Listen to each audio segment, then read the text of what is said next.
तो दोस्तों पिछले कुछ समय से देखा गया है कि यूएनएससी में परमानेंट सदस्यता और वीटो पावर प्राप्त करने के लिए भारत ने अपने प्रयत्न बहुत ज्यादा तेज कर दिए हैं, जिसके लिए भारत को ठीक ठाक समर्थन भी मिल रहा है। कुछ देश खिलाफ जरूर हैं, लेकिन दुनिया के मैक्सिमम देश भारत के पक्ष में आकर खड़े हो ही जाते हैं।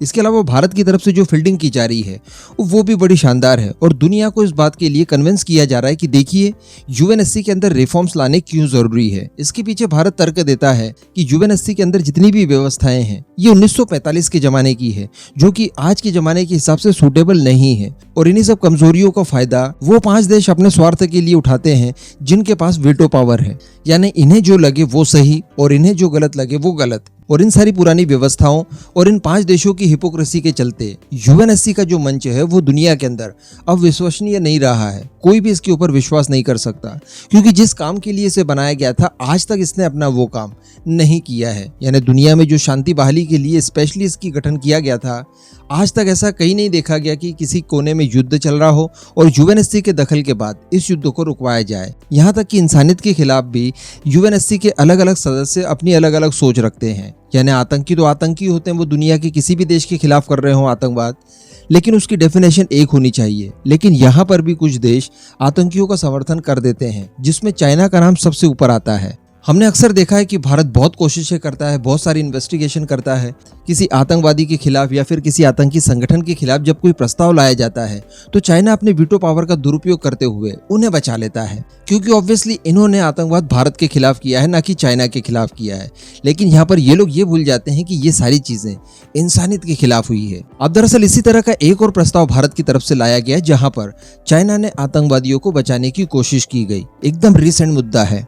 दरअसल आपने नाम सुना होगा रऊफ अजहर का। ये दरअसल जैश-ए मोहम्मद का जो सरगना है मसूद अजहर, उसका छोटा भाई है। तो अब दरअसल भारत की तरफ से एक प्रस्ताव लाया गया था यूएनएससी में इसी रऊफ अजहर के खिलाफ, और इसे ब्लैकलिस्ट करने की मांग भारत की तरफ से की गई थी। लेकिन बीच में अड़ंगा लगा दिया जाता है चाइना की तरफ से। जी हाँ, पिछले साल भी भारत ने अमेरिका के साथ मिलकर इसे वैश्विक आतंकवादी घोषित करवाने के लिए एक प्रस्ताव लाया था। तब भी चाइना की तरफ से वीटो का दुरुपयोग करते हुए इसे बचा लिया गया था। इसके अलावा भी मैं आपको बता दूं कि अमेरिका द्वारा 2010 में इसी आतंकी के खिलाफ प्रतिबंध लगा दिए गए थे, और ये वही आतंकवादी है जिसने 1999 में इंडियन एयरलाइंस के एक विमान का अपहरण किया था। और साथ ही जो 2001 में भारत की पार्लियामेंट के ऊपर अटैक किया गया था उसमें भी ये शामिल था। इसके अतिरिक्त भी 2016 में पठानकोट के ऊपर जो अटैक हुआ था हमारे एयरफोर्स के बेस के ऊपर, उसमें भी ये आतंकी शामिल था। तो कहने का मतलब काफी पुराना और काफी खतरनाक आतंकी है। इसके खिलाफ तो प्रतिबंध लगाए जाने चाहिए, इसे ब्लैकलिस्ट करना चाहिए, लेकिन इसके बावजूद चाइना द्वारा इसे बचा लिया जाता है। और ये भी आप जानते हैं कि ये कोई पहला मुद्दा नहीं है। इस तरह के कई और तत्वों को और कई और संगठनों को चाइना पास्ट में भी बचा चुका है।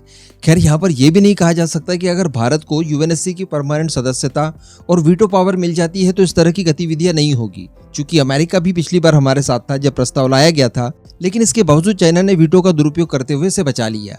तो अल्टीमेटली ये सॉल्यूशन तो नहीं है कि भारत को आप वीटो पावर दे दें, परमानेंट सदस्यता दे दें तो ये सारी चीजें शॉर्ट आउट हो जाएगी। लेकिन इसके विपरीत इस संगठन के अंदर रिफॉर्म्स लाने की अनिवार्यता है, जिसमें कई और सारे देश डिसीजन मेकर बने और उसके बाद संयुक्त रूप से एक ऐसा डिसीजन लिया जाए जो कि मानवता के पक्ष में हो। और आज भारत जिन तकलीफों को फेस कर रहा है, ये सारी चीजें दुनिया के बाकी देशों को भी समझना चाहिए कि आपकी पॉलिटिक्स कुछ भी हो, लेकिन आप अपनी पॉलिटिक्स को चमकाने के लिए दुनिया के किसी दूसरे देश के खिलाफ इस तरह की चीजें नहीं होने दे सकते। इस बात को ध्यान में रखकर ही यूएनएससी के सारे फैसले लिए जाएं, और खासकर इस बात का विशेष ध्यान दिया जाए कि यूएनएससी के मंच से आतंकवाद के खिलाफ जो भी फैसले लिए जाएं वो एक सुर में हो, ना कि अपने इंटरेस्ट को लेकर हो। तो अब देखने वाली बात रहेगी कि क्या भारत अपनी दलीलों से यूएनएससी के अंदर रिफॉर्म्स लाने के लिए पूरी दुनिया को एक साथ ला पाता है या फिर नहीं। इस पूरे मुद्दे पर आपका जो भी मानना हो नीचे कमेंट करके जरूर बताइएगा।